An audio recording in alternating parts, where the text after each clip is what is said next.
Wenyewe nakuja.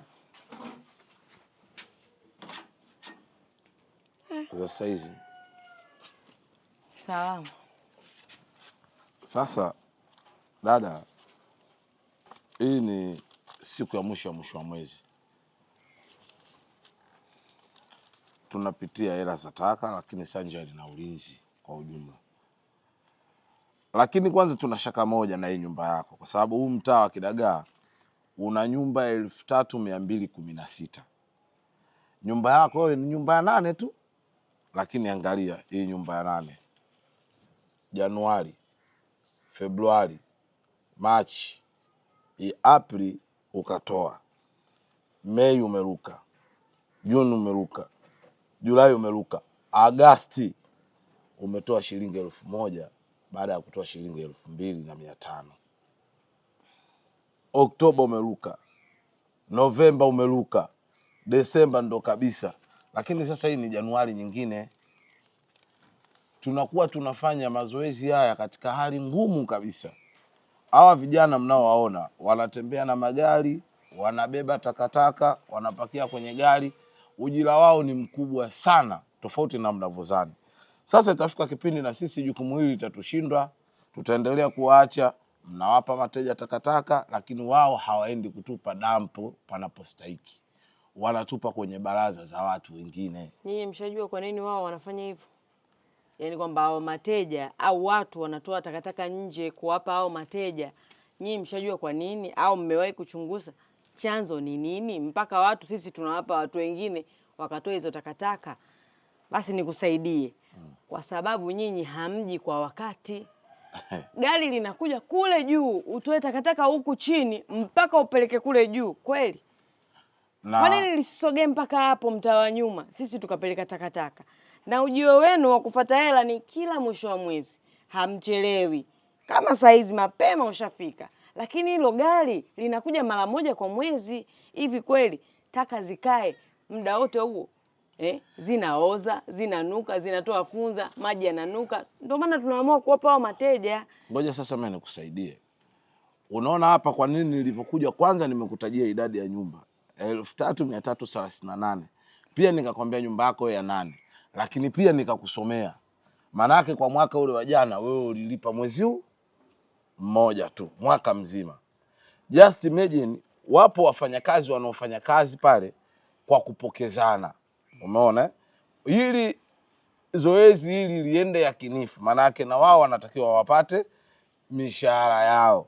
Sasa jiulize, kama zingekuwa hizi nyumba zote 3337 zote zinalipa, kiwango gani cha pesa zingekuwa zinapatikana na wale wangekuwa wanapata ujira wao kwa kiasi gani na wangekuwa wafanisi yakinifu kwa namna gani? Lakini sasa jiulize, kama watu ambao hawalipi kama wewe, katika mwaka ambapo una miezi 12 umelipa mwezi mmoja, watu kama nyinyi mkiwa 3000 tu, jiulize sasa watu wale watakuwa wanalipwa kiasi gani cha fedha, wanapataje ujira wao, wanaendeshaje maisha yao, na wao hali ya kujitoa kuja kwenye kufanya kazi inakuwaje, ikiwa na wao wanawake zao, wanao wazazi wao ambao na wao wanawategemea, pia wana watoto wanaosoma na wanaotegemewa kulishwa na wazazi wao ambao hao hawapati stahiki zao. Kwa mimi nilichokiona, kila mtu anajiangalia kwake. Yaani kila mtu anavutia kwake. Nyinyi hamuoni kama haya matakataka yanaleta hatari, watoto kupata maradhi, kitu kinaweza kikaanguka mtoto akaokota au akapita akakanyaga akapata wadudu wale nyungu funza wanaotoka kwenye takataka, hilo hamlioni? Mwezi mzima. Sasa mimi nikuulize swali. Kama wewe unapata shaka huenda kwamba haya ninayokuambia hatuyaoni, kwa nini haupati shaka unavyoshindwa kutoa fedha ili kufanya mradi huu ufanye katika hali ya utulivu na udaduevuaji ambao ule unaotakikana? Wewe unadhani kwa nini? Kwa sababu mimi takataka zangu nawapa watu wanaenda kunitupia mara nyingi. Kwa hiyo huku nimekuwa mzito kwa sababu naona mimi hawanifanyii haki. Tena hilo ngoja niliweke kwenye upande wa makosa stahiki. Kosa stahiki.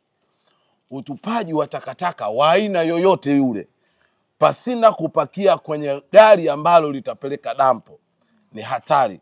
Hatari kwa wewe mtupaji, hatari kwa afya na mazingira, hatari kwa haki za usawa, manufaa na senolojia ya makuzi ya binadamu. Tunawaasili watoto wadogo hawa wanaotembea. Ndio maana unaona maradhi yanayotokana na uchafu yanakuwa mengi katika taifa letu.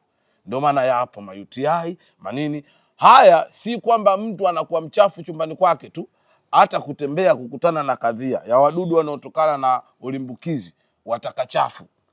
Pia wale wanaathirisha, wanasababisha, yani wao wanakuwa ndo chanzo cha kuleta maradhi haya. Kwa hiyo pia hili unatakiwa ulijue. Lakini lengine, takataka haitakiwi kuchomwa moto ya aina yoyote na haitakiwi kutupwa kwenye makazi ya watu kwa eneo lolote. Kwa hiyo hapo unaashiria kwamba muda wowote utanitoa katika mudi yangu ya kawaida nije kwenye mudi unayoitaka wewe. Tafadhali dada, lipia hii miezi 5 ili malipo yako yafike ofisi ya serikali za mtaa na kwenye akaunti ya sungusungu na akaunti ya afya na mazingira. Maana yangu pia mimi ndo nitakuwa na la kuliongea kama mtetezi wako.